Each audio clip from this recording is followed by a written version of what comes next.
Hello. हाँ हाँ। Hello sir, नमस्ते। सर, सबसे नमस्कार। पहले तो सबसे पहले तो सर माफी चाहेंगे, हमको बिल्कुल भी अंदाजा नहीं था कि भारत पाकिस्तान वाला मैच भी आ जाए।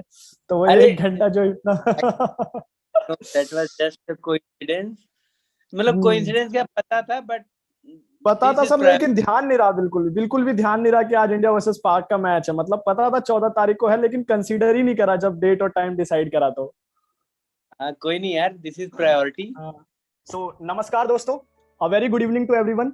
और आज जो है एक बहुत स्पेशल एपिसोड हमारा रहने वाला है, क्योंकि आज एक स्पेशल मेहमान भी हमारे साथ जुड़े हुए हैं। फैंटास्टिक एपिसोड रहेगा और फैंटास्टिक गेस्ट भी हमारे साथ जुड़े हुए हैं। हमारे साथ जुड़े हुए हैं अंकित बरनवाल सर, जिन्होंने अपने फर्स्ट अटेम्प्ट में ही जुडिशरी को फोड़ दिया है और रैंक 12 हासिल करी है अपने फर्स्ट अटेम्प्ट में ही। सर की जर्नी भी बहुत इंटरेस्टिंग रही है। बहुत एक रोलर कोस्टर राइड भी सर का रहा है। सर ने काफी इंटर्नशिप भी करी है। और सर, मैंने आपकी जो इंस्टा आईडीज देखी वगैरह, उससे मुझे ऐसा लगा कि आप बचपन से एक ब्रिलियंट स्टूडेंट रहे हैं। तो इन्हीं सब मुद्दों पर हम बात करेंगे, और कैसे सर ने इस माइलस्टोन को अचीव किया और किस तरीके से सर ने अपनी कंसिस्टेंसी को बनाया। इन सब मुद्दों पर बात करने के लिए हमारे साथ जुड़े हुए हैं अंकित बरनवाल सर। तो सर, सबसे पहले तो आपको पूरे विधि एकता संघ परिवार की ओर से बहुत बहुत बधाई हो। धन्यवाद पूरे विधि एकता संघ को मेरी तरफ से भी। हाँ। तो सर, बहुत जर्नी रही। तो सर, सबसे पहले तो यही जानना चाहूंगा कि क्या चेंजेस आए सर इस रिजल्ट के बाद आपकी लाइफ में। चेंजेस, क्योंकि लाइफ पूरी बदल गई होगी। लाइफ पूरी बदल गई। अब जिम्मेदारियां ज्यादा दिखाई देती हैं समाज में। अब उपाय निकाले जाते हैं कि कोई प्रॉब्लम है तो इसका सोल्यूशन कैसे किया जा सकता है। मैं ऐसे हम्म। सोचता हूँ कि अभी जो जुडिशरी में हमारा लैकुनास है, सारे केसेस पेंडिंग है, अभी से मैं सोचता हूँ कि कैसे आगे चल के इनको घटाया जा सकता है, कैसे ज्यादा से ज्यादा लोगों को न्याय दिलवा सकता हूँ मैं। मतलब कि जो दायित्व तो मुझ पर मेरे सरकार ने दिया है ऐसे, उसका निर्वहन पूरी तरह से हम्म। कैसे कर सकता हूँ मैं अभी से अपने दिमाग में ऐसे मेंटली प्रिपेयर कर रहा हूँ। बाकी हाँ, वो एक इमेजिनेशन मैनिफेस्टेशन चलती रहती है। मैनिफेस्टेशन पूरे अच्छे अच्छे से चल रहा है मेरे। हाँ। हाँ सर, ऐसे एज ए स्टूडेंट हम लोग भी सोचते रहते हैं, तो वो माइंड में चलता रहता है एक मैनेजमेंट, मतलब एक उस तरीके की लाइफ हम अपने सपनों में जी रहे होते हैं। बिल्कुल। कुछ इसी तरीके से। और मैनिफेस्टेशन काम करता है क्योंकि यू नो योर कैपेबिलिटीज। बिल्कुल।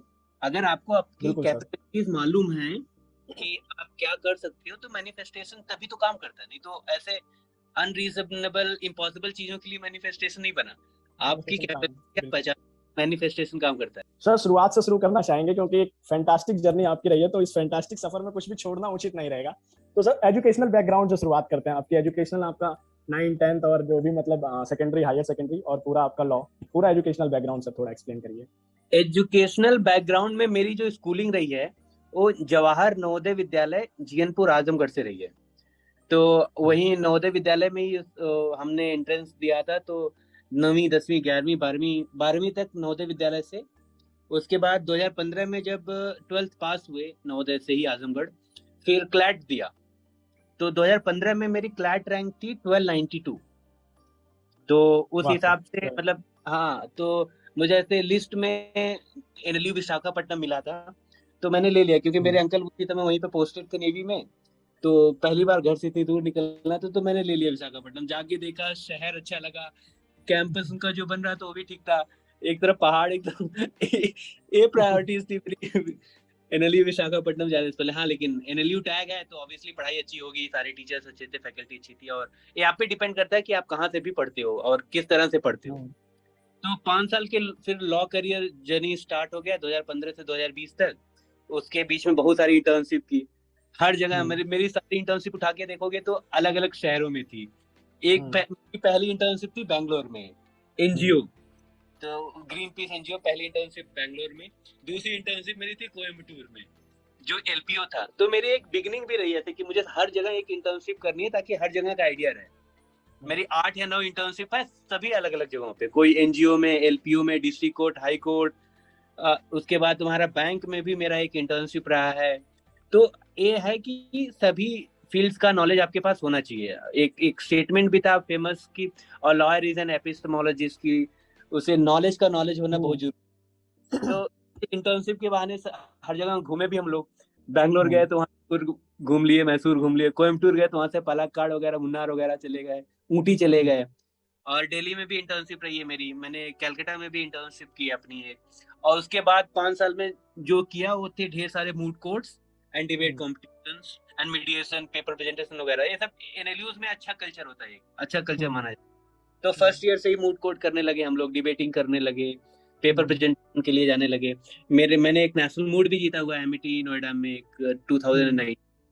और उसके अलावा पेपर प्रेजेंटेशन मेरे पास है आईएसएस बीएन कोड की। तो ये भी मैं एक प्रायोरिटी रखते थे कि डिफरेंट सिटीज में जाना है मूड कोर्ट पेपर प्रेजेंटेशन के बहाने भी। तो एक हुआ कि जो जीता तो नोएडा में था। जो पहला मेरा moot court national moot court था वो मोहाली में था, राहत बहरा यूनिवर्सिटी करके है एक, वहाँ पे पेपर प्रेजेंटेशन मेरा यूपीएस में था सबसे पहला। उसके बाद मैं क्राइस्ट बैंगलोर गया था, निरमा गया था अहमदाबाद। तो एक 5 साल की जो मेरी लॉ की जर्नी रही है, 5 साल, वो भी पूरी ऐसे इंफॉर्मेटिव रोलर काफी कोस्टर। हाँ और तो हाँ, तो फिर 5 साल लॉ किया। उसके बाद फिर कोविड का टाइम आ गया अनफॉर्चुनेटली। लास्ट 2 मंथ जो हमारे बेस्ट होते हैं कॉलेज में, मार्च में हम लोग होली मनाने घर आए, फिर गए नहीं कॉलेज वापस। तो फेयरवेल पे एक तरीके से कोविड ने पानी फेर दिया। फेयरवेल पे मतलब ऐसे लोग प्लान करते हैं कि लास्ट 2 मंथ्स हमारे कॉलेज में are going to be like super duper, ऐसे रोलर कोस्टर का जो लास्ट फेज होगा वो 2 महीने होगा। और वही हमारे कोविड खा गया। फिर से क्लैट दिया, फिर से रैंक अच्छी आई थी 600 के अप्रोक्सीमेटली। बट ये था कि मुझे ऑनलाइन एलएलएम नहीं करना, मतलब घर बैठे डिग्री नहीं चाहिए। उस समय सारे कोर्सेज ऑनलाइन हो रहे थे, एनएलयूज के भी। तो मेरी जॉब लग रही थी आंध्र प्रदेश हाई कोर्ट में एज अ रिसर्च।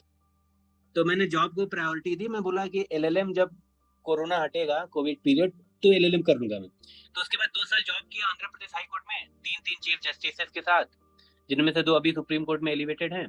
उसके बाद वेट करता रहा कि यूपी में वैकेंसी आए कब, 2018 के बाद आई नहीं थी। तो वो दूसरा कारण था कि मैंने एक जॉब चुन लिया अपने 2 साल एपीआई कोर्ट में। तो उसके बाद वैकेंसी आई, मैंने रिजाइन कर दी। That was another big decision of my life, क्योंकि अच्छी सैलरी आ रही थी, मुझे काम अच्छा था, सीखने को मिल रहा था। अब जजेस के साथ रहते हो हाई कोर्ट, तो रिजाइन करना एक टफ डिसीजन था। लेकिन हाँ, रिजाइन किया। उसी साल सीयूईटी दिया था। तो यहाँ लखनऊ में सेंट्रल यूनिवर्सिटी है बाबा भीमराव अम्बेडकर करके, तो यहाँ से तो यहाँ से मास्टर्स भी करने लगा और साथ ही साथ तैयारी करनी शुरू कर दी यूपीपीसीएस की। तो पहले ऐसे कंसिस्टेंटली 6-7 महीने दिया हूँ यूपीपीसीएस को, और आज 12वीं रैंक के साथ आपके सामने बैठा हूँ। सर बड़ी ही मतलब खूबसूरत जर्नी है आपकी एक। और सर डॉट कह सकते हैं इसको। हाँ सर, एक आपने चीज मेंशन करी, रिसर्चर की एक जॉब आपने मेंशन करी हाई कोर्ट में। तो उसका क्या प्रोसेस था, उसको थोड़ा सा एलाबोरेट करेंगे? रिसर्च असिस्टेंट की पोस्ट होती है यहाँ मतलब हर हाई कोर्ट में लगभग होती है। तो आपको ऐसे, मैं तो चीफ जस्टिस के साथ था वहाँ पे एपी हाई कोर्ट में, वहाँ के जो चीफ जस्टिस थे उनके साथ था। तो बाकी मेरे साथ 2 लोग और थे। तो हमारा काम यही था कि डेली केसेस नोट डाउन करना है जो भी कोर्ट प्रोसीडिंग में है, उनकी ब्रीफिंग है सर को, और उनको मतलब ब्रीफ में एक्सप्लेन करना है सर को। और उसके अलावा अगर सर कहीं जा रहे हैं तो उनका पीपीटी तैयार करना हुआ, उनके गाइडेंस के बाद ही ऑफ कोर्स। और कोई ऐसे डॉकेट देख के बताना होगा कि मटेरियल में क्या है, क्या कोई केस लॉ बड़ा है तो उस पर रिसर्च करनी। तो यही सारे काम होते थे हमारे। तो सर ये लॉ परस्यू करने का आइडिया सबसे पहले कब आया? लॉ परस्यू करने का आइडिया आया जब मैं नवोदय में पढ़ रहा था। तो उसी टाइम? जब स्कूल में ही था तो मैं डिबेटिंग वगैरह में अच्छा था। मेरी डिबेटिंग स्किल्स अच्छी थी, पब्लिक स्पीकिंग स्किल्स अच्छी थी। तो मेरा एक जो स्कोप था वो टिल्ट हुआ थोड़ा जुडिशरी की तरफ, या फिर एडवोकेसी की तरफ कह सकते हैं, मतलब लॉ पढ़ना है कुछ। क्योंकि वहाँ पे people are suppose to be having a good oratory skills, मतलब डिबेटिंग लोगों की अच्छी होनी चाहिए लॉ में, ऐसा माना जाता था। तो वहां से, और दूसरा सबसे बड़ा कारण था वो था कि मुझे किसी इंडिया के प्रीमियम ऐसे मतलब अच्छे इंस्टीट्यूट से पढ़ना है, कोई प्रीमियर स्कूल इंस्टीट्यूट हो। तो मैंने देखा मेरे सारे दोस्त इंजीनियरिंग में जा रहे थे, तो भीड़ बहुत थी। तो मैंने कहा नहीं इंजीनियरिंग नहीं करनी। फिर दूसरा सबसे बड़ा स्कोप मुझे दिखा जिसमें दोस्त मेरे जा रहे थे, तो मेडिकल। मैं बोला नहीं मेडिकल भी नहीं करना। फिर लॉ पहले से ही माइंड सेट था कि, और क्लैट की बुक्स मैंने मंगा ली थी। क्लैट की बुक्स मेरी 11th क्लास में ही मैं मंगा लिया था, तैयारी शुरू कर दिया था। तो ये था। फिर मैंने क्या सोचा कि क्लैट ऐसा एग्जाम है जो अगर मैं 2 महीने अच्छे से पढ़ दूं अपने 12th बोर्ड एग्जाम्स के बाद, अगर 2 महीने भी अच्छे से पढ़ाई कर लूं क्लैट की, तो मेरी ऑल इंडिया रैंक एक अच्छी फिक्स है और एनएलयू कोई ना कोई मिल जाएगा। तो वही हुआ अभी, मतलब मैनिफेस्ट कहते हैं ना, पावर ऑफ मैनिफेस्टेशन। तो ऐसे था। हाँ, law of that is how law of attraction also works. मैंने सुन रखा है मैनिफेस्टेशन एंड अट्रैक्शन का एक कॉन्सेप्ट। सो उसके बाद 2 महीने तैयारी की, अच्छी रैंक आ गई, एनएलयू विशाखापट्टनम मिल गया, 2015 में चला गया वहाँ पे लॉ करने। तो यही छोटी। हाँ, मैं कह रहा था सर कि नवोदय का भी बहुत खूबसूरत सफर रहा होगा। नवोदय की कोई मेमोरी जो आप हम लोगों के साथ शेयर करना चाहें? आज आप अपने थोड़ा सा बचपन को भी रिवाइव कर लीजिए। हाँ, अरे नवोदय की नवोदय की हर सुबह हर शाम मेमोरीज से भरी हाँ होती सर, मेमोरीज है, बिल्कुल सर, थी। बिल्कुल कोई हाँ स्पेशल मेमोरीज है। हाँ, और एक डिसिप्लिन लाइफ होती थी, जैसे होती ना आर्मी स्कूल्स की, एक डिसिप्लिन लाइफ हम्म, देता है नवोदय हम्म, आपको। सुबह हम्म, 5 बजे उठ के पीटी करने जाना है। हालांकि अगर हम्म, आपके बोर्ड एग्जाम्स हैं तो आपको एग्जाम्स मिलते हैं, वहाँ पे थोड़ा सा हम्म, फ्लेक्सिबल अथॉरिटीज हो जाती हैं, लेकिन आपको सुबह 5 बजे उठ के पीटी करने जाना है। वहाँ पे आप हंसी मजाक कर सकते हैं, शाम को आपका गेमिंग पीरियड है वो भी अटेंड करना है। उसके बाद हम्म, रिमीडियल क्लासेस होती थी, मतलब 8 to 1 क्लासेस होती थी, उसके बाद लंच, उसके बाद रिमीडियल क्लासेस, नाइट हम्म, क्लासेस। तो ऐसे एक पूरा अच्छा एजुकेशन का इन्वायरमेंट था नवोदय में। टीचर सारे वहीं पे अवेलेबल रहते थे, आपके हाउसेस में आते थे। तो जो हम्म। सबसे अच्छी मेमोरी मुझे याद है, हम लोग होली जो खेलते थे नवोदय में, हाँ सर, बोलिए तो बोलिए। याद है सबसे बढ़िया। और बारिश में, एक होली की याद, एक बारिश में स्पोर्ट्स में, मतलब स्पोर्ट्स ग्राउंड जाके खेलने की याद। तो उसी में वो बच्चे, बहुत। कोई किसी के ऊपर गिर रहा है, खो खो खेल रहा है, कोई कोई फुटबॉल खेल रहा है। तो और सर होली में भी ऐसे कि ये हमारा वो रहता था मोटो कि कोई छूटे ना, सबको होली हम्म। खिला, कि वहां पे ग्राउंड में सबके साथ होली खेलनी है। तो सर क्या कहते हैं कि सर मेरे हॉस्टल में भी काफी बच्चे नवोदय से हैं, जिस हॉस्टल में मैं रह रहा हूँ इस समय। तो यहाँ हाँ अगर कभी भी नवोदय वगैरह की बात चलती है तो वो सबसे पहले तो एक तो सर कंपटीशन की बात करते हैं। मैं तो नवोदय में रहा नहीं, तो आपसे थोड़ा हाँ उसके बारे में जानना चाहूंगा कि मेस में एक कंपटीशन चलता है, खाना खाने का कंपटीशन। हाँ तो हाँ। कौन सबसे ज्यादा रोटियां खाता है सर? आपके नवोदय में भी कुछ ऐसा माहौल था क्या? मेरे तो हर नवोदय एक हाँ। ऐसी, मतलब तुम इसको ब्रांच बोल लो या कुछ भी बोल लो, कि हर हम्म, नवोदय की यादें तुमको एक या दो, मतलब ऐसे हटा के सारी सामान ही मिलेंगी। सामान ही मिलेंगे, बिल्कुल सर। जो रोटियां खाने का कंपटीशन होता था ना, कि लोग लोग हम्म। 15-15 16-16 रोटियां खा जाते 16 थे। 16 रोटी, अरे सर हाँ, हमारे सीनियर्स वगैरह बताते हैं 20 20 रोटियां खा जाते हैं। 20 रोटियां तो खा फिर जाते थे, ऐसे होता था। हाँ। लेकिन हम्म। उसके लिए कुछ स्पेसिफिक डेट्स होते थे, जैसे कि जिस दिन कुछ खाने में अच्छा मिलता था, जैसे कि जो उस सब्जी, दिन। उस दिन रखा जाता था। हम्म, नहीं हम्म। तो बाकी दिन तो सब 4-5 खा लें तो काफी पर्याप्त होगा, लेकिन तो आपने कभी पार्टिसिपेट किया क्या सर उस कंपटीशन में? नहीं यार, ये ऐसा कंपटीशन था जिसमें मैं थोड़ा पीछे रह गया था पीछे नवोदय। रहे। और मेरा तो जैसे नवोदय के बाहर थोड़ा सा, हम्म, मेरे कैंपस के लगभग 1 किलोमीटर दूर एक ढाबा होता था। हाँ। तो जिस दिन वो कंपटीशन का मन होता था, उस ढाबे से आता था सामान, कुछ भी आया, पनीर हाँ। टिक्का वगैरह जो भी मंगा लिए लोगों ने। तो हम्म, सब्जी आती थी उस ढाबे से, रोटियां आती थी मेस से। हम्म। तब होता था कंपटीशन ऐसे नवोदय में। तो सर अभी तक जो भी जर्नी आपने मुझे बताई है, आपका जो एजुकेशनल बैकग्राउंड आपने बताया सर, एक चीज मैंने उसमें नोट करी, आपकी जो कंसिस्टेंसी थी वो लगातार मेंटेन आपने रखी है। कभी हाँ कभी क्या होता है सर, हमारे साथ जो चीजें होती हैं कि हम कॉलेज में एडमिशन लेते हैं, फर्स्ट ईयर में थोड़ी सी लापरवाही कर दी, सेकंड ईयर में लापरवाही कर दी। और फिर एक जॉन एलिया का शेर है कि हाँ कौन समझता है बातों से, समझने के लिए सबको एक हादसा जरूरी है। तो किसी सही। किसी के लिए किसी के साथ कोई हादसा होता है तो वहां से एक मोटिवेशन आता है, लेकिन सर आपने अपनी कंसिस्टेंसी को लगातार बनाए रखा। शुरुआत से ही आप एक मोटिवेटेड स्टूडेंट रहे, एक अच्छे स्टूडेंट रहे, पढ़ाई से लेकर के चाहे डिबेटिंग हो, रिसर्च हो, मूटिंग हो, हर चीज में आपने पार्टिसिपेट किया। तो इस कंसिस्टेंसी को सर हम कैसे मेंटेन कर सकते हैं, इसकी कोई ट्रिक बताइए सर। अच्छा, कंसिस्टेंसी मेंटेन करने की ट्रिक से पहले जॉन एलिया तुमने बोला, तो जॉन एलिया हाँ। की एक शायरी मुझे भी बड़ी अच्छी लगती थी। उसने कहा हम्म। था कि मुकम्मल कहाँ हुई जिंदगी सभी की, वाह मुकम्मल वाह। कहाँ हुई जिंदगी सभी की, इंसान कुछ खोता ही रहा कुछ पाने के लिए। अरे वाह, बहुत खूब सर। तो थोड़ा सा मैंने शब्दों में फेर कर दिया, अब मुझे पूरा शेर याद आ रहा है। वो शेर ऐसे था कि कौन समझा है सिर्फ बातों से, हाँ कौन समझा है सिर्फ बातों से, सबको एक हादसा जरूरी है। हाँ, ये भी तो हाँ पढ़ा। जॉन हाँ। जॉन एलिया मेरे भी फेवरेट रहे हैं ऐसे, one of the Jaun Elia की शायरी मैं भी काफी पढ़ता हूँ। एक उनका ये भी था ना कि गुजारी न जा सकी जो हमसे, हमने वो हाँ हाँ, जिंदगी। अब जो जिंदगी गुजारी है, बहुत खूबसूरत सर। तो तो हाँ सर जॉन, ये तो मैंने, आपकी लाइफ में भी कोई हादसा हुआ है ऐसा जिससे आपको मोटिवेशन मिला, या नहीं फिर हाँ, कंसिस्टेंसी तो आपकी थी ही? कंसिस्टेंसी जो पहला पॉइंट था उसको कंप्लीट कर लेते हैं। हम्म, तो हाँ, हम्म, कंसिस्टेंसी रही है मेरी लाइफ में, ऐसे शुरू से ही मैं एक ब्राइट स्टूडेंट रहा हूँ। और उसका हम्म, फायदा मिला है मुझे यहाँ तक कि इस एग्जाम में भी। हम्म, मेरे मैं नवोदय में ही मेरी सोशल स्टडीज हुआ, इंग्लिश हुआ, हम्म, इस बहुत अच्छे, मतलब अच्छे सब्जेक्ट्स में था मैं, मतलब वहाँ भी हम्म, टॉपर्स था मैं। तो, हम्म, मैं मानता हूँ कि आज भी जो, मतलब पीसीएस जे में जो भी तुम्हारा जीके जीएस का पेपर आता है, हम्म, उसमें मेरा एटलीस्ट 50% योगदान तो मेरे स्कूल लाइफ का था। जो भी हम्म, मैंने सोशल स्टडीज पढ़ा, मेरी जियोग्राफी, इकोनॉमिक्स, हिस्ट्री, हम्म, ये सब स्कूल से ही अच्छे रहे हैं। हम्म, और जीके जीएस सबसे बड़ा डर होता है किसी भी पीसीएस जे के एस्पिरेंट का, यूपी में हम्म, खास कर। तो उस हम्म, डर को भगाने का काम मेरे स्कूल की मेहनत ने ही कर दिया था। क्योंकि स्कूल हम्म, से ही हम लोग, क्या नवोदय में क्या होता है, सुबह 8 बजे एक असेंबली मीटिंग होती है जिसमें उस दिन के न्यूज पढ़े जाते हैं हम्म, स्कूल में। उस दिन के न्यूज पढ़े जाते हैं, आपसे कुछ जीके जीएस के क्वेश्चंस पूछे जाते हैं, हर एक हाउस की ड्यूटी लगी होती है। तो ये जीके जीएस आपका फाउंडेशन, मेरे तो ऐसे लगता है कि फाउंडेशन ही स्ट्रांग रही है। तो मुझे कभी डर लगा ही नहीं यूपी में जीके जीएस से, तो कंसिस्टेंसी मेरी वहीं से मेंटेन रही है।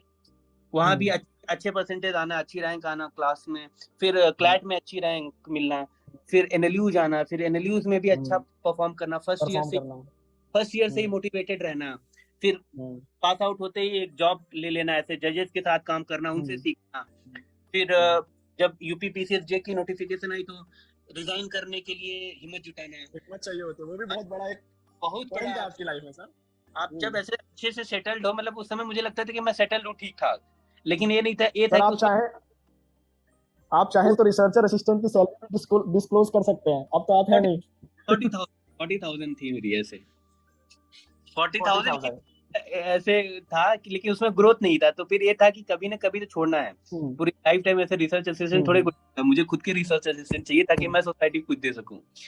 तो हाँ, उसके बाद फिर रिजाइन करके यहाँ ना, उसी साल मैंने सीयूईटी दिया था, तो मेरा आराम से लखनऊ में हो रहा था यहाँ की यूनिवर्सिटी। तो मैं सोचा एलएलएम भी चलता रहेगा, अपने में वापस आ रहा हूँ, तैयारी भी अच्छे से करता रहूंगा। तो आया, तुरंत तैयारी में लग गया, तो 7 महीने कंसिस्टेंटली ऐसे, और अच्छा भी रहा है बहुत, मतलब ऐसे रिकॉर्ड टाइमिंग में आपका नोटिफिकेशंस लेके रिजल्ट तक रहा है यहाँ पे।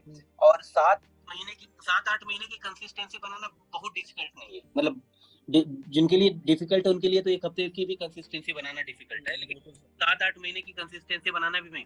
तो वहाँ पे कंफर्ट जोन छोड़ के अपने जॉब में मैं यहाँ आया, एलएलएम भी साथ साथ करने लगा। एलएलएम का भी फायदा मिला मुझे काफी, जैसे कि एलएलएम में सब्जेक्ट थे मेरे कॉन्स्टिट्यूशनल लॉ, जूरिस्प्रूडेंस, तो इनको डेप्थ में सीखने का मौका मिला मुझे। कॉन्स्टिट्यूशन को ऐसे डेप्थ में कई सारी बुक्स पढ़ना, कुछ नए नए राइटर्स हैं जिनको लोग स्किप करते हैं, खाली जैन पांडे, बासु या सिर्वई तक लिमिटेड, या एमपी, कुछ बहुत अच्छे यंग राइटर्स हैं आज की सोसाइटी में जो कॉन्स्टिट्यूशनल लॉ पे लिखते हैं, जूरिस्प्रूडेंस पे लिखते हैं, उनको पढ़ने का मौका मिला। तो उसका भी एक काफी बड़ा कंट्रीब्यूशन रहा है मेरे एग्जाम में, मेरी रैंक के पीछे। तो उसके बाद यहाँ आ गया, फिर तैयारी की, तो कंसिस्टेंसी बना रखा। और कंसिस्टेंसी बनाए रखने में सबसे बड़ा योगदान मुझे लगता है, पर्सनली मुझे लगता है कि मेरा पहली सीट पे बैठने का रहा है। मैं स्कूल में रहा हूँ या फिर कॉलेज में रहा हूँ या फिर यहाँ एलएलएम पे, मेरा ये था कि मुझे पहली डेस्क पे बैठना है। मेरे टीचर से मेरा डायरेक्ट ऐसे क्वेश्चन आंसर्स होंगे, अगर मुझे कुछ समझ में नहीं आ रहा है, पीछे मुझे नहीं देखना है बाकी के स्टूडेंट्स क्या कर रहे हैं, अब क्लास में कैसे हैं, मुझे नहीं देखना, मुझे बस टीचर्स को देखना है, उनकी बातें सुननी है, अगर मुझे कुछ समझ में नहीं है तो तुरंत उनसे पूछना है। तो ये बड़ा सबसे बड़ा रोल मुझे लगता है मेरी कंसिस्टेंसी में यही रहा है कि मैं हमेशा से पहली बेंच पे बैठने वाला स्टूडेंट रहा हूँ, बैक बेंचर नहीं रहा। हाँ, लेकिन जब रिजल्ट आने के बाद 1-1.5 महीने में बैठा बैक बेंचर जाके कि इसका भी एक्सपीरियंस ले लें। तो हाँ, तो अभी जरूरी है सर, बहुत जरूरी है वो भी। हाँ, अरे sir APJ Abdul Kalam sir ने कहा भी है कि the best brains of the mind, brilliant minds could be found on the last benches of the class। बिल्कुल सर। कंसिस्टेंसी के लिए मेरा काफी हेल्प किया इसने। तो सर कंसिस्टेंसी में डिसिप्लिन बहुत इंपॉर्टेंट मुझे लग रहा है, मायने यहाँ पर रखता है, क्या मैं सही हूँ? बिल्कुल तो बिल्कुल। सर आपका फिर स्टडी शेड्यूल क्या क्या रहा सर, जब आपने जो 7 महीने कंसिस्टेंसी दी है पूरी, उस दौरान आपका स्टडी शेड्यूल क्या रहा सर? कोई फिक्स स्टडी शेड्यूल था? नहीं, पूरे 7 महीने के लिए तो कोई एक फिक्स स्टडी शेड्यूल नहीं था मेरा। एक सबसे जो फिक्स स्टडी शेड्यूल मैंने बनाया था वो था मेंस के लिए। प्री में भी फ्लेक्सिबल अप्रोच था, क्योंकि जो जब 2 साल मैंने जॉब करता था रिसर्च असिस्टेंट की एपी में, तो उस वक्त भी मेरी तैयारी चलती रहती थी, ऐसा नहीं था कि मैंने जॉब के साथ पढ़ाई छोड़ दी थी। जॉब के साथ में कोर्ट में भी टाइम मिलता था तो मैं अपने बैरक ही पढ़ता था, आने के बाद रूम में बैरक पढ़ता था, बुक्स रेफर करता था, वहाँ पे लाइब्रेरी एक्सेस था हमें, तो हम लोग लाइब्रेरी में सारी जो भी बुक्स थे ले सकते थे। हमें एसएससी ऑनलाइन में मनु पात्रा मिला था, ये सब सारे प्लेटफॉर्म्स अवेलेबल थे रिसर्च वगैरह के लिए। तो जो जॉब टाइम से ही मैंने मेरी अच्छी पढ़ाई, मतलब अच्छी प्रिपरेशन शुरू हो गई थी। तो प्री के लिए थोड़ा सा फ्लेक्सिबल स्टडी टाइमिंग था, लेकिन मेंस में काफी टफ शेड्यूल बनाया था मैंने। मेरा ये था कि सुबह 6 बजे उठना है और रात 11 बजे तक, बीच में 4 ब्रेक होते थे, ब्रेकफास्ट के, लंच के और स्नैक्स के, शाम के और डिनर के 4 ब्रेक, छोटे बड़े जैसे भी हो जाए 4 ब्रेक, नहीं तो 6 से 11 मुझे पढ़ना है। हाँ, तो ऐसे जो 16-17 घंटे हुए उसमें से आप, और 7 घंटे की नींद भी मुझे जरूरी है। रात 11 से 6 तक सोना है, ये भी मेरे लिए कंपलसरी था कि 7 घंटे की नींद चाहिए ही चाहिए। बीच में दोपहर में अगर नींद आती थी तो 15-20 मिनट, आधे घंटे के लिए भी दोपहर में भी सो लेता था। लेकिन यही मेरा एक रिगरस सा पैटर्न था जो मैंने लगातार 2 महीने फॉलो किया है। तो मुझे लगता है उसका बहुत बड़ा स्कोप रहा, और मेरे दिमाग में बस एक ही चीज चलती थी कि मेरे 3 दिन एग्जाम्स हैं, 2 रोज 2-2 पेपर करके 3-3 घंटे लिखने हैं, और इतना ये सब सब्जेक्ट्स हैं जो मेरे दिमाग में फीड हो गए थे, और बाकी कुछ नहीं चलता था मेरे दिमाग में, एकदम खाली था, बस यही था कि इतना पढ़ना है, इस दिन एग्जाम है। यहाँ तक कि मेरे रूम में भी सारे मैप्स वगैरह लगे हैं, मैंने प्लेन रिटर्न स्टेटमेंट वगैरह लिख रखा है, क्योंकि फॉर्मेट आता 40 मार्क्स के उसके। तो उस ये सब चीजें जो मेरा एक स्टडी शेड्यूल रहा है उसने मुझे बहुत हेल्प किया, और इसको मैं ऐसे स्ट्रिक्टली फॉलो भी किया हूँ, ऐसा नहीं कि बना दिया बस, नहीं, एक था कि एक आदत बन जाती है जो अच्छी है, तो चला चला भी था वो आदत मेरी। सर तो कोई स्टडी हैक भी है क्या, कोई ऐसा कंसिस्टेंसी को मेंटेन करने के लिए, मतलब किस तरीके से पढ़े कि ये डिसिप्लिन मेंटेन रहे? यार सबसे बड़ा तो मुझे लगता है कि आपका मोटिवेशनल फैक्टर क्या कहाँ है आपका। मोटिवेशनल फैक्टर हाँ, सबसे इम्पोर्टेंट है। हाँ, मतलब आप किसी भी कंपटीशन की तैयारी कर रहे हो, तो इस ध्यान में हमेशा रखना कि कि आपका आपका, मोटिवेशनल फैक्टर क्या है? हाँ, मोटिवेशनल फैक्टर जो मेरा था वो ये था कि आप किसी भी कंपटीशन की तैयारी कर रहे हो, अपने माइंड में हमेशा रखो कि आपका कॉम्पिटिटर अभी पढ़ रहा है, बिल्कुल सर। और आपको अगर सीट चाहिए तो उससे ज्यादा पढ़ना पड़ेगा, उससे आगे निकलने की। तो हमेशा आप अपने दिमाग में ये बात बैठा लो कि आप जिस भी कंपटीशन के लिए पढ़ रहे हो, आपका कॉम्पिटिटर जो है वो अभी पढ़ रहा है, और आप क्या कर, अगर आपको सीट चाहिए और उसको पीछे छोड़ना है तो आपको भी पढ़ना पड़ेगा, उससे ज्यादा पढ़ना पड़ेगा। तो ये मेरा सबसे बड़ा मोटिवेशनल फैक्टर रहा इस एग्जाम में, और बाकी सारी खुद की आकांक्षाएं वगैरह तो रही है साथ में। सर थोड़ा सा बुक लिस्ट पे बात करना चाहेंगे, कुछ इंपॉर्टेंट बुक लिस्ट जो आप बताना चाहेंगे स्टूडेंट्स को? बुक लिस्ट में जैसे जीके जीएस का फर्स्ट पेपर से होता है, उसमें ज्यूरिस्प्रूडेंस आता है, तुम्हारा कॉन्स्टिट्यूशन प्री के हिसाब से मैं बोल रहा हूँ, तो प्री में लॉ का सबसे बड़ा योगदान रहा है मेरे, मतलब प्री निकालने में, और है भी क्योंकि वो 2 मार्क्स के एक क्वेश्चन सही करने का मतलब 2 मार्क्स मिलते हैं, और जीके जीएस में एक क्वेश्चन मतलब 1 नंबर। 150 क्वेश्चन होते हैं लॉ में, 150 क्वेश्चन होते हैं जीके जीएस में भी, लेकिन वहां पे आपको एक क्वेश्चन के 2 मार्क्स मिलते हैं, यहाँ पे एक क्वेश्चन का 1 ही मार्क है। तो जब इसलिए मेरी लॉ प्रायोरिटी रही है शुरू से ही, और लॉ ने ही निकाला है मेरा प्री। मैंने 143 अटेम्प्ट किए थे, जिसमें से मेरे अराउंड 129 करेक्ट थे, तो मेरे करीब 250 नंबर बने थे खाली लॉ से। तो मेरे फ्रेंड्स ने जब मेरी ओएमआर शीट चेक की तो उन्होंने बोला तेरा तो लॉ से ही प्रीलिमिनरी एग्जाम निकल रहा है, तो जीके जीएस छोड़ भी आता, लेकिन हाँ, कट ऑफ के बाद पता चला हाँ जीके जीएस का बड़ा रोल था, क्योंकि कट ऑफ 280-85 तक गया था, तो 250 उधर थे और 50 नंबर जीके जीएस में था। तो सबसे पहली चीज जो मैंने वो एक जो प्रिलिमिनरी एग्जाम के लिए एक मल्टीपल आंसर्स की एक बुक आती है, वो कई कई पब्लिकेशंस की आती है अपनी, तो कई पब्लिशर्स अपनी अपनी निकालते हैं, कोई परीक्षा मंथन की फॉलो करता है, कोई सिंगल का पढ़ता है, तो इसमें जिसको जो प्रीवियस ईयर क्वेश्चंस रहते हैं? पीवाईक्यू की तो एक अलग से बुक आती है, मतलब अच्छा आप अच्छा। आज के पेपर वो तो सॉल्व करना ही है, वो तो आप किसी भी एग्जाम को तैयार करने बैठ रहे हो तो सबसे पहली चीज है कि आप पीवाईक्यू देखो एक बार, आपको आइडिया लगता है कि क्या पढ़ना है, कहाँ से पढ़ना है, कितने क्वेश्चंस किस सेक्शन से आते हैं। लेकिन उसके बाद जब आप इंटरेस्ट में तैयारी करते हो तो एक कोई बुक उठाते हो एमसीक्यूज की, ढेर सारे एमसीक्यूज हैं, तो उसको आप सॉल्व करते हो डेली, क्योंकि एक माइंडसेट मैंने बात की थी कि माइंडसेट बहुत जरूरी है। आप प्रीलिमिनरी एग्जाम क्लियर करना है तो आपके दिमाग उसी हिसाब से काम करना चाहिए कि आपको एक क्वेश्चन मिलेगा, 4 ऑप्शंस होंगे और एक ऑप्शन सही होगा जो आपको चूज करना है, तो एक माइंड में फीड रहता है, और आप जितने ज्यादा क्वेश्चन सॉल्व करोगे तो आपके जो सबकॉन्शियस माइंड है वो उसी हिसाब से फ्रेम्ड, तो आप जब एग्जाम में बैठते हो तो आपको बिल्कुल भी प्रेशर फील नहीं होता और आप इजीली कर ले जाते हो। तो दूसरी चीज जो मैंने देखा कि जो मेरी वीकनेसेस थी प्रीलिमिनरी एग्जाम में, जैसे कि कोई एक पर्टिकुलर चैप्टर हो जिससे एमसीक्यूज पूछता और मेरा गलत हो रहा हो हमेशा, उस पर मैंने ज्यादा टाइम दिया इस बार, और जिस चैप्टर से सारे एमसीक्यूज सही हो रहे थे, जो मतलब मेरे लिए इजी केक वॉक हो चुका था, उसको मैंने थोड़ा सा कम समय दिया उसको।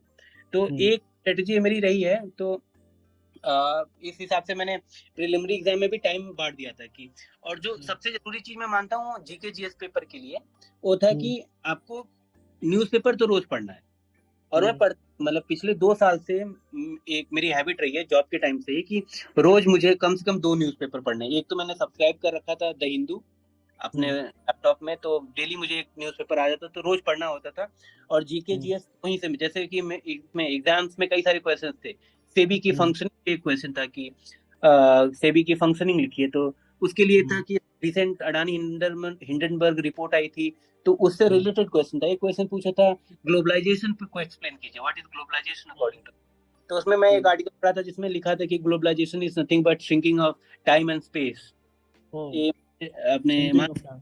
हाँ, तो मुझे मुझे मास्टर्स में भी अपने बात पता थी अपने एग्जाम्स में, तो कि globalisation is nothing but shrinking of time and space. तो मतलब जब मैंने आंसर लिखना शुरू किया तो सबसे पहले यही थी। तो ये सब चीजें मुझे पेपर से मिली। जीके जीएस के बाद एक हैबिट होती है जो पढ़ने की, वो न्यूज़पेपर से आती है। बाकी सर सारे कौन सा न्यूज़पेपर आप प्रेफर करते थे? मैं तो एक तो द हिंदू मेरा फिक्स होता था कि द हिंदू पढ़ना ही पढ़ना है। लोग इंडियन एक्सप्रेस भी पढ़ते हैं बहुत, एक्सप्रेस को भी, हाँ। इंडियन एक्सप्रेस को भी लोग प्रायोरिटी देते थे, लेकिन मेरा था कि द हिंदू फिक्स है। तो उसका सब्सक्रिप्शन ले रखा था, तो डेली एक पेपर आता था उसको पढ़ने। बाकी कोई लोकल न्यूज़पेपर उठा लेता था ताकि यूपी की लोकल खबरें मैं खबरें पढ़। मिलती हैं। हाँ, तो 2 न्यूज़पेपर मैंने शुरू से ही पढ़ाई में अपने सम्मिलित किया है। बाकी इंटरनेशनल लॉ को भी फोकस किया है प्रीलिमिनरी एग्जाम के लिए। उसकी भी सारे एक बुक आती है, उसमें सारे जो ऑर्गेनाइजेशंस हैं उनके बारे में, जो यूएन चार्टर उसका, आईसीजे चार्टर जो है उसका, इन चार्टर के अलावा इन पर एमसीक्यूज भी सारे उसमें अवेलेबल थे।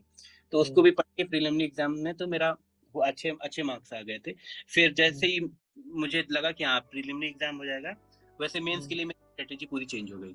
मतलब मैं ये सोचता हूँ कि प्री के लिए कुछ लोग कहते हैं कि मेंस की तैयारी करो तो प्री भी आराम से हो जाएगा। नहीं, हो सकता है बात सही हो, लेकिन प्रीलिमिनरी एग्जाम से कम 1 महीने पहले आपको खाली प्री बेस्ड अप्रोच रखना पड़ेगा, ऐसा मेरा मानना है। तो आप मतलब माइंड सेट उसी हिसाब से सेट रहेगा। तो मतलब प्री का होते ही फिर मैंने अपनी स्ट्रेटेजी चेंज कर दी मेंस के लिए। तो ये टोटल कुछ बुक्स लिस्ट थी जो आपने फॉलो करी, और न्यूज़पेपर आपने इधर ले लिया। न्यूज़पेपर हमेशा, बाकी परीक्षा मंडल की कुछ मैंने बुक्स उठाई थी, कुछ कॉन्स्टिट्यूशन में मेरे पास ऑलरेडी एमपी जैन थी, तो एमपी जैन सारे काफी बड़ी बुक है एमपी जैन, हाँ, तो उसमें काफी मोटी बुक भी है सर। काफी मोटी बुक है। अगर उससे भी मोटी चाहिए तो आपको सिर्फ उठानी पड़ेगी। सिर्फ का हाँ। और अच्छा है, लेकिन आपको एक पर्टिकुलर, बाकी आपको अगर बेसिक समझने है तो जैन पांडे सही है लोगों की पहली मतलब फर्स्ट सेमेस्टर वो में तो हर सब्जेक्ट में है सर, हर सब्जेक्ट में एक स्पेशल स्टैंडर्ड बुक और एक स्पेशल बुक तो हर सब्जेक्ट की रहती है। जैसे आईपीसी की मेरे पीछे रखी हुई है, पेल्ला ही रखी हुई है। तो अब कुछ लोग, हाँ, तो ये तो है हर सब्जेक्ट में। रतन लाल, धीरज लाल है, केडी गौर हाँ, लोग रतन लाल। केडी गौर लोग इसके लिए प्रेफर करते हैं। वैसे ही जब मैं अपने स्कूल में था तो टॉट के लिए आर के बांगिया बेसिक बुक बताई जाती थी, जबकि हाँ हाँ, हमारे मेरी लाइब्रेरी में विनफील्ड जैसी बुक्स थी। मतलब टॉप पे इतनी अच्छी अच्छी बुक्स थी, लेकिन ये था कि हाँ आर के बांगिया से समझ लो कॉन्सेप्ट पहले, उसके बाद विनफील्ड वगैरह उठाओ, ताकि इन डेप्थ पहले बेसिक क्लियर हो जाए फिर इन डेप्थ में जाओ। तो सर आपको सुनने के बाद तो बड़ा मतलब स्लाइसी सा लग रहा है कि कोई भी अचीव कर सकता है इसको, जिस तरीके से आपने एक्सप्लेन किया, बहुत ही खूबसूरत तरीके से इंटरेस्ट भी में आपने बताया सर। काफी बच्चे मोटिवेट होंगे। सर एक क्वेश्चन मेरा ये था कि प्री मेंस की जर्नी तो काफी इजीली आपने अचीव कर ली, लेकिन सर इंटरव्यू का कैसा माहौल था आपका जब आपका मेंस निकला और इंटरव्यू कॉल आया, तो उस समय क्या आपके दिमाग में चल रहा था? और कोई एक ऐसा कोई और क्वेश्चन जो आपने एक्सपेक्ट ना किया हो और इंटरव्यू में आपसे पूछ लिया गया हो? हाँ, इंटरव्यू के लिए असल में हमें खाली 2 हफ्ते मिले थे मैक्सिमम, वो भी 2-3 दिन, तो 10 दिन मान के चलता हूँ मैं।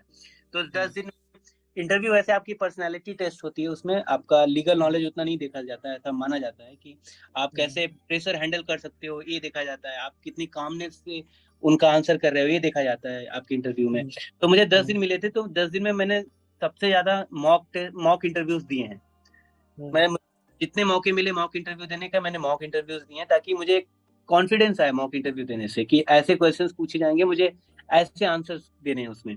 और कुछ क्वेश्चन तो मेरे मॉक इंटरव्यू के वहां पे फंस गए थे, जो यहाँ भी, जैसे इंजंक्शन पे क्वेश्चन पूछा गया था कि how will you deal with injunction, how many types of injunctions are there.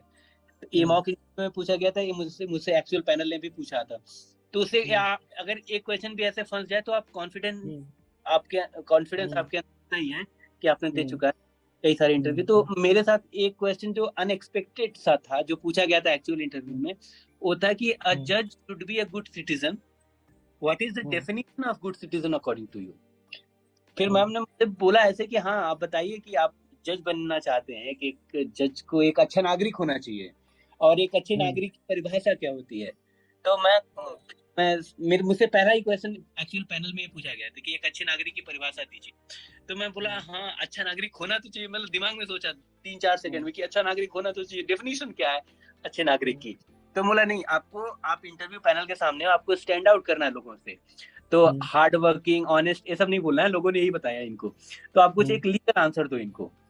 तो मैंने तुरंत सोचा, फिर मैंने बोला कि ma'am everyone talks about fundamental rights, a good citizen talks about his duties first। मतलब फंडामेंटल सर मेरे दिमाग में भी यही चल रहा था।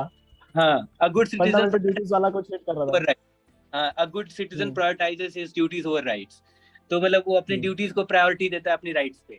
तो मैं खुश हुई, हम्म। फिर अगला क्वेश्चन उसी से कि अच्छा what are the fundamental duties now, किस आर्टिकल में है। आर्टिकल 51 है। 51 में हम्म, सारे 10 पहले आए, फिर 11वीं ऐड हुई, कब हम्म, ऐड हुई, क्या है वो सब मैंने बताया हम्म, उनको, किस कमेटी, स्वर्ण सिंह हम्म, कमेटी से आई। तो ये मेरे मुझे पहला हम्म, क्वेश्चन था। और जब पहला क्वेश्चन आपका अच्छा चला जाए इंटरव्यू पैनल में, हम्म, तब तो आप ऐसे, आप कॉन्फिडेंस से लबरेज हो, आपके सारे क्वेश्चन अच्छे जाएंगे। दूसरा क्वेश्चन मुझ पर आया कि जूरिस्प्रूडेंस को लॉ से कैसे रिलेट करोगे, how will you relate jurisprudence with law. तो हाँ, मैंने बताया कि सर डिफरेंट डिफरेंट स्कूल्स हैं जूरिस्प्रूडेंस में। रिली स्कूल है वेयर जजेस हम्म, मेड लॉ अप्लाई, ऑस्टिनियन प्रिंसिपल है कि हम्म, पार्लियामेंट मतलब law is the command of sovereign, तो पार्लियामेंट मेड लॉज। बट जो जिस पर मैंने एम्फेसाइज किया, जो मेरा फोकल पॉइंट था इस क्वेश्चन का, वो हम्म, था कि सर जेरेमी बेंथम्स यूटिलिटेरियन थ्योरी, हम्म, उपयोगितावाद का सिद्धांत जो है जेरेमी बेंथम का, वो मैं सबसे हम्म, ज्यादा लॉ से रिलेट कर सकते हैं। क्योंकि उसमें होता है कि maximum happiness for maximum number of people. हम्म, और न्याय की परिभाषा भी अगर हम कहीं देखेंगे कहीं ना कहीं, तो यही होती है कि maximum happiness for the maximum number of people, आप ज्यादा से ज्यादा लोगों का भला करें, न्याय देके लोगों को। हम्म, तो उसमें हम्म, फिर उनको इन डेप्थ में इलस्ट्रेशन भी दिया मैं, एक हेडोनिक हेडोनिक कैलकुलस कैसे यूज होता है यूटिलिटेरियन में, भी बताया। उसके बाद के हम्म, सारे क्वेश्चंस मुझसे प्लेन प्लेन मतलब प्लेन पे था, इंजंक्शन पे जैसे मैंने बताया। तो सीपीसी से बाकी के क्वेश्चन, दो क्वेश्चन थे जो कह सकते हैं हम लोग ऐसे एचआर बेस्ड थे। मुझसे पहले जिसका इंटरव्यू हुआ था वो ऐसे बाहर निकल के मुझे बताता है कि आप लॉ भूल जाओ, लॉ हम्म, मुझसे एक क्वेश्चन भी नहीं पूछा इन्होंने, सारे रिसेंट केस लॉज हुए जो हम्म, अभी कंटेम्पररी इश्यूज हैं इन पर हम्म। क्वेश्चंस। तो मैं भी उसी माइंडसेट से अंदर गया, लेकिन मेरे साथ एकदम उल्टा हुआ। तो ऐसा नहीं वहां कि भी जो काफी डाइवर्सिटी रहती है सर। एक्टिविटी रहती है हाँ। एक्चुअली, हाँ। तो हम्म, ये था कि जो मेरे उनसे पहले था उससे ये सब पूछा गया कि हम्म, आप कंटेम्पररी उनसे रिसेंट जजमेंट जो आए थे, एक हिजाब बैंड पे था, हम्म, जिसमें आपका डिवीजन बेंच का ऐसे डिस्टिंक्ट ओपिनियन था, जस्टिस धूलिया का, जस्टिस गुप्ता सर का। तो हम्म, उनसे इन सब चीजों पे पूछा गया था। मुझसे पूछा हम्म, गया एक गुड सिटीजन की डेफिनेशन, सिंपल सा क्वेश्चन, लेकिन हाँ हम्म, एक उसका एक अच्छा सा आंसर मैंने दिया। उसके बाद जूरिस्प्रूडेंस को लॉ से रिलेट करो, उसके बाद हम्म, सीपीसी क्वेश्चन थे। तो हाँ, मेरा ऐसे 15-20 मिनट का इंटरव्यू था, काफी अच्छा हुआ था। तो हम्म। इस हिसाब से खत्म हुआ था। सर मैंने एक चीज और आपके बारे में थोड़ा मुझे पता चला कि आप गोल्ड मेडलिस्ट भी हैं। हाँ हाँ, मेरे यहाँ पहले ही सेमेस्टर में यहाँ सेंट्रल यूनिवर्सिटी जो रही है, यहाँ पे मुझे हाँ, चार बीबीएयू। बीबीएयू में, बीबीएयू में मेरे हाँ। 3 या 4 गोल्ड मेडल पहले ही सेमेस्टर से फिक्स हैं। अरे मेरा वाह, वाह। मेरा नाम आ चुका है। तो जब भी हमारा कॉन्वोकेशन होगा, तो हम्म, मुझे ऐसे प्रेसिडेंशियल मेडल यहाँ पे बोलते हैं उसको, गोल्ड मेडल भी, क्योंकि हाँ, प्रेसिडेंट हम्म, अवार्ड, यहाँ की चांसलर प्रेसिडेंट है। तो जब हाँ, भी हाँ, कॉन्वोकेशन, प्रेसिडेंट मैम आती हैं ऐसे वहां ही, तो उनके द्वारा ऐसे मेडल्स मिलेंगे। बाकी स्कूल टाइमिंग से ही मेरे ब्रिलियंट स्टूडेंट रहा हूँ, तो हाँ मेरे तो मेडल्स ट्रॉफीज तो आती रही हैं काफी सारी। हम्म। तो सर एक क्वेश्चन और था सर, वैसे आपसे ये क्वेश्चन पूछने लायक है नहीं क्योंकि आप इतने ब्राइट स्टूडेंट हैं, लेकिन फिर भी मैं पूछना चाहूंगा। सर अगर नहीं होता जुडिशरी तो बैकअप प्लान क्या था आपका? मेरा भी बैकअप था, भले ही मैं एक ब्रिलियंट नहीं स्टूडेंट सर, रहा बैकअप आपका नहीं है, बैकअप ने आपको रखा हुआ था। क्योंकि सर हूँ। आप इतने ब्राइट स्टूडेंट थे तो हर जगह एक रास्ता था आपके लिए, कहीं भी आप बिल्कुल, जाएं उसके लिए एक आप रास्ता ओपन था पहले से। डेस्टिनी लेकिन थी। फिर भी मैंने पूछ लिया सर ऐसे ही। नहीं नहीं, सही, अच्छा किया। हम्म, मेरा खुद एक प्लान बी था। लोग कहते हैं ना कि there is no need to hmm, have a plan B, लेकिन मैं नहीं मानता उसे। मैं हम्म, मानता हूँ हाँ, प्लान बी होना, बैकअप। बैकअप प्लान होना हम्म, चाहिए। तो कहते हैं कि there is no need to have a plan B, distracts you from plan A वगैरह करके। तो नहीं नहीं, हम्म, आप जानते हैं, हम्म, अभी देखो, अभी 5 साल बाद वैकेंसी आई यूपी में, अगली बार कब आए, हम्म, आए आए कोई मतलब भरोसा नहीं। भरोसा नहीं। तो आपको एक प्लान बी हम्म, लेके चलना पड़ता है। तो मेरा प्लान बी हम्म, हमेशा से रहा है एकेडमिक्स में। तो मैं हम्म, ऐसे फर्स्ट जनरेशन लॉयर, मतलब मेरी फैमिली से कोई ऐसे लॉ में नहीं रहा, तो थोड़ा लिटिगेशन मुझे टफ लगा। तो ये था कि जुडिशरी या तो फिर एकेडमिक्स में जाना, तो इसीलिए मेरा मास्टर्स भी चल रहा था। तो मेरा जेआरएफ क्लियर है यहाँ पे। तो हम्म, ये था कि पहले अटेम्प्ट में नेट क्लियर, फिर जेआरएफ, फिर ये था कि हाँ, अगर हम्म, प्लान बी भी है तो मेरा अच्छा चल रहा है, प्लान बी भी अच्छा चल रहा है, क्योंकि जेआरएफ क्लियर कर लेना हम्म, बहुत बड़ी बात होती है एकेडमिक्स में जाने के लिए। आपका पीएचडी हम्म, आराम से कहीं भी एनरोल हो जाएगा, आपकी एक मंथली प्रोत्साहन अमाउंट मिल सरकार देगी आपको रिसर्च करने के लिए, आप पढ़ाई भी हम्म, करते रहो अच्छे से। तो हाँ, प्लान बी मेरा एकेडमिक्स रहा है शुरू से ही। हम्म। सर अब एक थोड़ा सा क्विक फायर राउंड हम रखेंगे और कुछ शॉर्ट्स क्वेश्चन पूछेंगे, उसमें आपको यस और नो में जवाब देना, या फिर कोई पसंद आपके तो उसको बताना, और कोई ना पसंद है तो नहीं क्यों है वो नहीं बताना, बस इतना आपको बताना है। अभी थोड़ा डर लग रहा है सर मुझे, थोड़ा हाल बहुत। सर पहला क्वेश्चन ये है, आपने कहा कि आपको सर्विस देनी थी सोसाइटी को, सो हाँ, sir why not UPSC? Why not UPSC? और हाँ, क्योंकि 5 साल लॉ किया हूँ मैं, और जितना यूज मैं अपनी स्टडी का, अपने 5 साल के लॉ करियर का, अपने मास्टर्स का, अपनी जॉब प्रोफाइल का जुडिशरी में कर सकता हूँ, उतना यूपीएससी में शायद नहीं कर पाता। मैं 3-3 4-4 हाई कोर्ट जजेस के साथ काम किया हूँ। मैंने उनकी लाइफस्टाइल देखी है कि वो कैसे, मतलब लोग बोलते हैं ना कि आर्म फोर्सेस ही आपको एक लाइफस्टाइल देती है, नहीं, जुडिशरी भी आपको एक लाइफस्टाइल। आप सुबह उठते हो तो उस दिन के केस लॉज पढ़ते हो, आप मतलब ऐसे खुद को अवेयर करने के लिए आपके कोर्ट में जितने केसेस पेंडिंग हैं उनको देखते हो, फिर कोर्ट जाके पढ़ते हो, फिर आते हो तो जजमेंट की तैयारी करते हो, अगले दिन के केसेस देखते हो। तो एक जुडिशरी भी आपको एक लाइफस्टाइल देती है। तो इनकी ये सब मैंने अपनी आंखों से देखा। मैं खुद जाता था ऑनरेबल जजेस के घर पे ऐसे काम करने, तो मैंने उनकी लाइफस्टाइल देखी है ऐसे, तो मुझे तभी से मोटिवेटेड था कि मुझे जज ही बनना है यूपीएससी में। So you prefer judiciary over UPSC any day, क्योंकि 5 साल लॉ किया है तो उसका भी तो यूज होना चाहिए अच्छे से। 2 साल जॉब की क्योंकि है। सर ये भी एक कंट्रोवर्शियल डिबेट है सोशल मीडिया में। नहीं, यूपीएससी वाले अपने शॉर्ट्स बना के डालते हैं और जुडिशरी वाले अपने शॉर्ट्स बना के डालते हैं। नहीं, अगर अगर बात शॉर्ट्स की है तो मैं बता दूं, हाई कोर्ट में जब मैं रिसर्च असिस्टेंट था तो मैंने ऐसे अच्छे अच्छे आईएएस ऑफिसर्स को कोने में खड़े देखा है दिन भर। अरे देखा, वो तो है सर, वो तो हमने भी देखा है सर। हाँ, क्योंकि पर्सनल एक्सपीरियंस भी रहा है बिल्कुल। तो उनपे कंटेम्प्ट केसेस थे, या फिर आइदर मैंडेमस नॉट फॉलोड था, या फिर कोर्ट की किसी ऑर्डर की अवहेलना रही हो, पब्लिक ड्यूटी उन्होंने अच्छे से नहीं की हो। तो दिन भर, बल्कि मुझे एक अच्छी सी सीट मिली थी एक रिसर्च असिस्टेंट की फर्स्ट कोर्ट में, उनको दिन भर खड़े रखा गया था कोने में। बहुत हुआ इस समय। तो ये दिखाता है कि जुडिशरी अभी है लोगों के साथ खड़ी। अगर यूपीएससी ही नहीं सुनती है लोगों के, तो जुडिशरी सुनेगी, जुडिशरी लोगों को न्याय। तो अगर आपका होप का आखिरी पायदान जुडिशरी आज भी है। जुडिशरी आज भी है, तो ये सब मैंने देखा अपनी आंखों के सामने से। तो ये सब रीजंस रहे हैं कि मैं जुडिशरी की तरफ क्यों इतना मोटिवेटेड रहा हूँ, जज ही क्यों बनना यूपीएससी। सर आपको मैंने आपकी इंस्टाग्राम आईडी को थोड़ा सा स्क्रॉल किया और समझने की कोशिश करी आपकी जो पर्सनैलिटी है वो क्या है। तो सर मुझे ऐसा लगा आपको ट्रैवलिंग का थोड़ा सा शौक है। थोड़ा नहीं, बहुत, मतलब मेरे बहुत शौक है।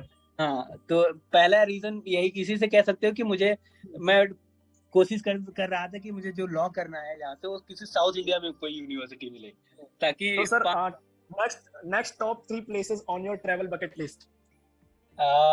जैसलमेर। जैसलमेर मैं जल्दी जा रहा हूँ। दूसरा है नॉर्थ ईस्ट को एक्सप्लोर करना, बहुत मतलब कई छोटे को। और तीसरा अंडमान निकोबार, वहाँ पे अंडमान निकोबार। हाँ, सी डाइविंग वहाँ पे मैंने, वहाँ पे 2-4 प्लेसेस हैं ऐसे। तो जैसलमेर भी एक, जैसलमेर भी काफी, बाकी तो मैंने कवर कर लिए नॉर्थ, मतलब सारी जगह घूम चुका। हाँ, यहाँ तक जैसलमेर भी गया हूँ, बट ऐसे अच्छे से घुमा नहीं हूँ। अब की जाने का प्लान है तो अच्छे से, वहाँ पे बलून सफारी है, वहाँ पे आप मतलब काफी एडवेंचरस प्लेस जैसलमेर भी है। तो उसके बाद नॉर्थ ईस्ट, फिर अंडमान, 3 जो इंडिया में है। बाकी फॉरेन तो है ही काफी, लेकिन मेरा प्रायोरिटी के पहले इंडिया कवर कर लो, इंडिया के सारे। हाँ, वो तो है। फिर और सर अभी आप केदारनाथ बद्रीनाथ भी होकर के आए, कैसा रहा सर सफर? अभी केदारनाथ बद्रीनाथ की मेरी 10 दिन की ट्रिप थी। तो जैसे शुरू किए हम लोग केदारनाथ से, फिर उसके बाद केदारनाथ ट्रेक करके 18-20 किलोमीटर जाना, वो भी ऐसे टफ टेरेन में, बारिश रास्ते में होती है, हो रही थी। ऊपर जाके आपको ठंड लगेगी। तो केदारनाथ ट्रेक करके जाना, फिर आना, फिर वहां हम लोग रुके भी थे ऊपर केदारनाथ मंदिर में। तो बहुत ही डिवाइन एक्सपीरियंस था, ऐसे सीरीन व्यू के साथ। उसके बाद तुंगनाथ, हम लोग तुंगनाथ की भी ट्रेकिंग ही किए थे।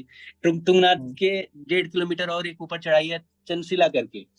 तो जो पिछले मतलब 3-4 दिन पहले मैं आया हूँ वहाँ की ट्रिप से, केदारनाथ बद्रीनाथ। तो पिछले वो जो 10 दिन रहे हैं उसमें यही रहा है कि सुबह 3 बजे उठना है, सुबह 4 बजे उठ के ट्रेकिंग शुरू करनी है, क्योंकि यहाँ पे सनराइज होना है, यहाँ पे एंट्री पॉइंट बंद हो जाता है। तो बहुत ही बिजी रहे तो, बल्कि कार में सो लेते थे थोड़ा बहुत। मैं था, कुछ मेरे दोस्त गए थे वहीं पे गाजियाबाद, नोएडा, आईटी जॉब में है। तो और जब दोस्तों का एक समूह होता है, एक पीयर प्रेशर भी होता है कि आप खुद को पुश करता है, वो आगे जा रहा है कि आप पीछे कैसे हो गए। ओशो ने तो कहा भी है कि मित्रों के बीच रहने का नाम ही स्वर्ग है। तो और हम लोग स्वर्ग लेके स्वर्ग गए थे, बताओ, वैकुंठ गए थे, लेकर के स्वर्ग गए थे। वही वैकुंठ गए थे हम लोग, बद्रीनाथ, जिसको हमारा आखिरी बद्रीनाथ था।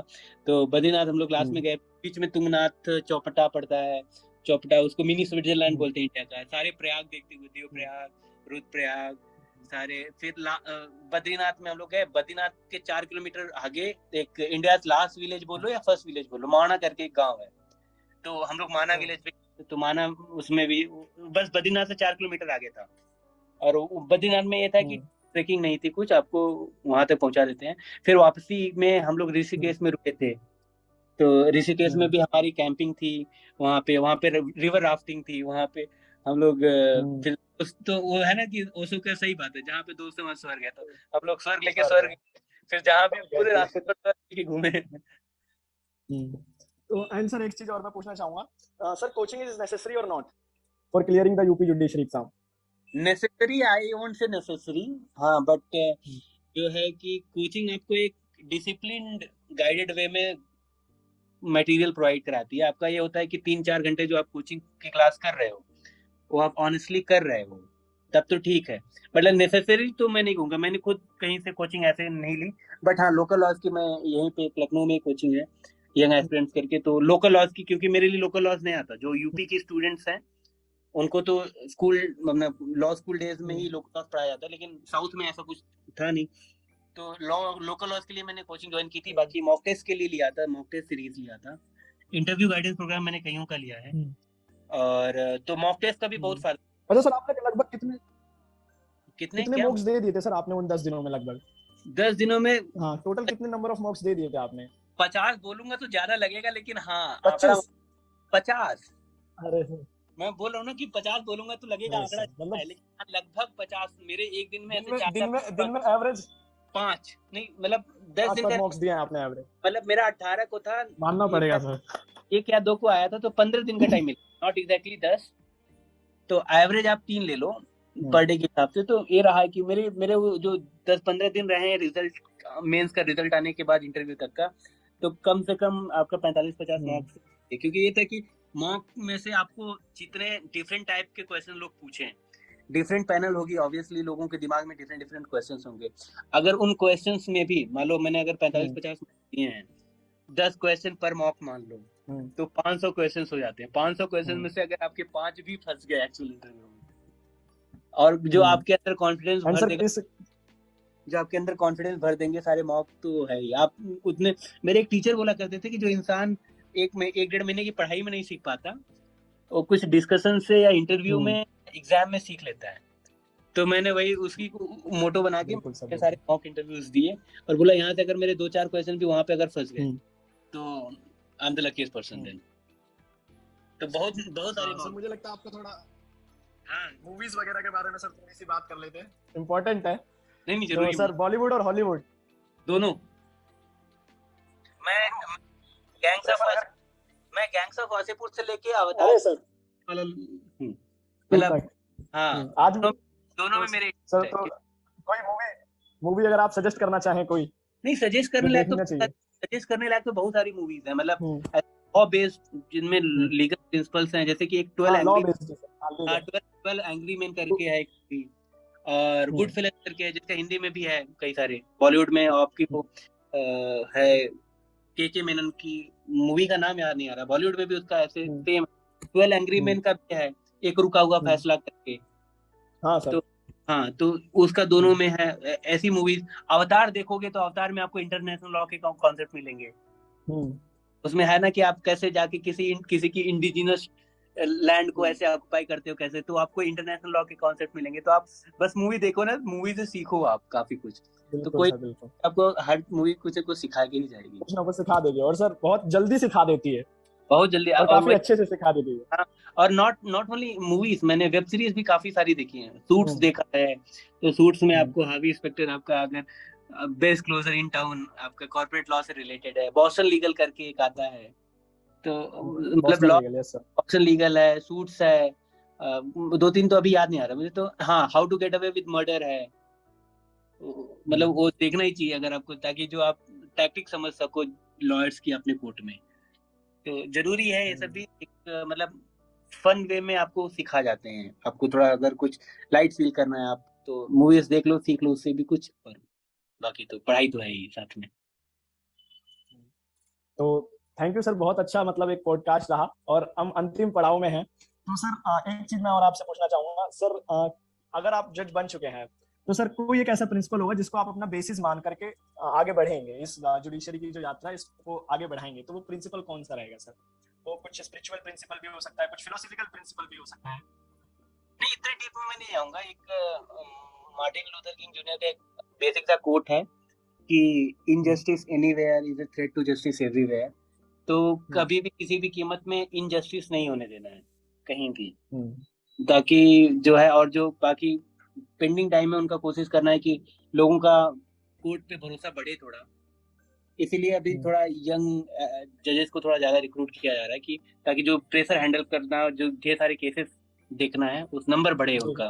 तो थोड़ा सा हाँ, जो पेंडेंसी ऑफ कोर्ट केसेस है वो थोड़ा घटे, ये मेरा। बाकी लोगों का जुडिशरी पे भरोसा बना रहे, यही मेरा एक मोटिवेशन होगा, यही मेरे एक मोटो होगा अपनी पूरी जुडिशियल जर्नी में।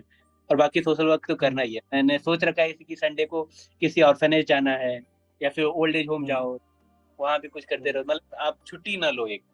और मैं छुट्टियां लेता भी नहीं, बहुत कम छुट्टियां लेता हूँ। हाँ, घूमने फिरने के लिए कभी कहीं चला गया ठीक है, नहीं तो संडे को भी ऐसा है कि हाँ। और बाकी रोज आपकी बॉडी भी फिट होनी चाहिए, ये भी मेरा मानना है। तो मैं बैडमिंटन खेलता हूँ, मेरे साथ है कि खेलना ही है। जिम वगैरह भी अगर आप रनिंग करते हो तो फिट बॉडी रखनी है, ताकि आप मतलब ऐसे कुछ मेडिकल इश्यूज ना हो, आप मेडिकल लीव ना लो और ज्यादा से ज्यादा टाइम तक जुडिशरी को। यही रहा है।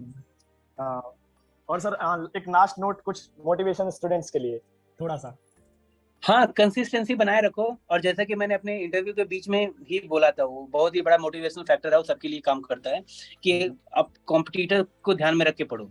ये सोचो कि आपका कॉम्पिटिटर अभी पढ़ रहा है, और अगर आपको उससे आगे जाना है तो आपको भी पढ़ना पड़ेगा। अगर आप नहीं पढ़ रहे हो तो समझो वो तो पढ़ रहा है, वो आपसे आगे चला जाएगा। तो बस ये एक यही दिमाग में मेरे हमेशा रहता था कि आपका कॉम्पिटिटर अभी पढ़ रहा है, तो आपको पढ़ना ही है। There is no other way, shortcuts available for this. Thank you so much. और सर समय की थोड़ी सी सीमा है, वरना सर बातचीत तो काफी देर तक चलती रहेगी और बहुत मजा भी आ रहा है सर आपसे बातचीत करके। हाँ सर, मैं एक थोड़ा सा विधि एकता संघ के बारे में आपको बताना चाहूंगा। सर विधि एकता संघ एक्चुअली एक शुरुआत हुई थी इलाहाबाद में, इसकी हमने शुरुआत करी एज ए जो हमारी जो यूनिवर्सिटी है वो थोड़ी सी टेक्नोलॉजिकली वीक है, तो कट ऑफ वगैरह वो स्टूडेंट्स तक अच्छे से पहुंचा नहीं पाते, तो उस काम का करने का जिम्मा हम लोगों ने लिया, और भी कई लोग ऐसा काम करते हैं। तो धीरे धीरे सर शुरुआत करते करते एक बहुत बड़ा ग्रुप हम लोगों का बन गया, और फिर हमने सर कुछ कंपटीशन वगैरह भी कराया, और समय समय पर हम विधि एकता संघ के द्वारा अलग अलग सेमिनार्स, करियर इन लॉ से रिलेटेड सेमिनार, और एक हमने सर ऐसी कम्युनिटी आज बिल्डअप कर दी है कि आप किसी भी कॉलेज में रहें तो आपको दूसरे कॉलेज की खबरें हमेशा मिलती रहेंगी, उस कॉलेज में क्या चल रहा है क्या नहीं चल रहा है। तो हमने कुछ एम्बेसडर हर कॉलेज में नियुक्त कर रखे हैं जो हमें खबर देते रहते हैं अपने कॉलेज की क्या हो रहा है क्या नहीं हो रहा है, या कोई स्टूडेंट अगर वहाँ एडमिशन ले रहा है तो जो बच्चा वहाँ पढ़ रहा है उससे अच्छा रिव्यू कोई नहीं दे पाएगा। तो एक वो प्लेटफॉर्म भी हमने एक बिल्डअप करा, और आज लगभग हमारे साथ सर 70,000 लोग हमारे साथ इस समय जुड़े हुए हैं, बड़ी बात अलग है। अलग माध्यम से, across all social media platforms. तो सर एक मैं रिव्यू चाहूंगा, कैसा लगा आपको सर इस पॉडकास्ट में आपके बिल्कुल, अगर माध्यम से? आप ऐसे कई सारी यूनिवर्सिटीज के बच्चों को जोड़ रहे हो, उन्हें एक अच्छा मीडियम प्रोवाइड करा रहे हो, तो all the best to Vidhi Ekta संघ। काफी सराहनीय प्रयास है विधि एकता संघ का यह। और मुझसे जितना हेल्प चाहिए होगी कभी भी, तो मैं हमेशा विधि एकता संघ के साथ हूँ। बाकी अपने भाइयों बहनों के लिए तो मैं हमेशा खड़ा ही रहता हूँ। सर एक सर्टिफिकेट आपको एज अ मोमेंटो हम देना चाहते हैं, जो एक संबंध स्थापित करेगा आपके और विधि एकता संघ के बीच में, एक याद बनी रहेगी कि कभी आपने हमारे साथ इंटरव्यू किया था। तो सर ये सर्टिफिकेट अभी आपको स्क्रीन पर दिख रहा होगा। हाँ, हाँ, तो सर ये सर्टिफिकेट आपको मेल पर भी हम लोग शेयर कर देंगे। तो ये एक मोमेंटो सर विधि एकता संघ की तरफ से आप लोग आपके लिए। Thank you so much. काफी सुंदर डिजाइनिंग वगैरह इसका बनाया आप लोगों ने। सर एक छोटा सा रिव्यू पॉडकास्ट का भी दे दीजिए, पॉडकास्ट में कैसा लगा? ये पॉडकास्ट काफी एंटरटेनिंग रहा है, मतलब एंटरटेनिंग एनलाइटनिंग बोल सकते हैं इसको। नॉलेज भी शेयर किया, हम अपनी पर्सनल डिटेल्स भी काफी सारी शेयर की, और एक होता ना बातों बातों में सीखना काफी कुछ, तो वैसा एक्सपीरियंस रहा है मेरा भी। काफी कुछ सीखा आपसे, विधि एकता संघ के बारे में, पर्सनली आपके बारे में, क्योंकि शुरू होने के पहले भी हमारी 5 मिनट की थोड़ी बातचीत हुई थी। जॉन एलिया साहब भी डिस्कस, बुक्स भी डिस्कस हुई। काफी अच्छा अनुभव रहा है मेरा। और thank you so much to Vidhi Ekta Sangh for this experience. और सर एक बार फिर से आपसे माफी मांगना चाहूंगा, क्योंकि इंडिया पाकिस्तान का मैच होते हुए आपने हमें यहाँ पर समय दिया। एक नहीं, हम लोगों को भी गिल्ट फील हो रहा है सर थोड़ा सा। इंडिया जीत रहा है वैसे भी, तो गिल्ट फील करने की जीत रहा है। हाँ, आराम से। जब मैं किया था तो ऑलरेडी 80 रन थे अराउंड, रोहित शर्मा के छक्के लग रहे थे, तो मैं बोला हाँ इंडिया तो जीत जाएगी, अब अपने भाइयों का देख लेते हैं क्या चल रहा है इधर। चलिए, thank you so much sir for your time. Thank you so much sir. Thank you so much for having me here. Bye. Okay, bye sir, bye, good bye.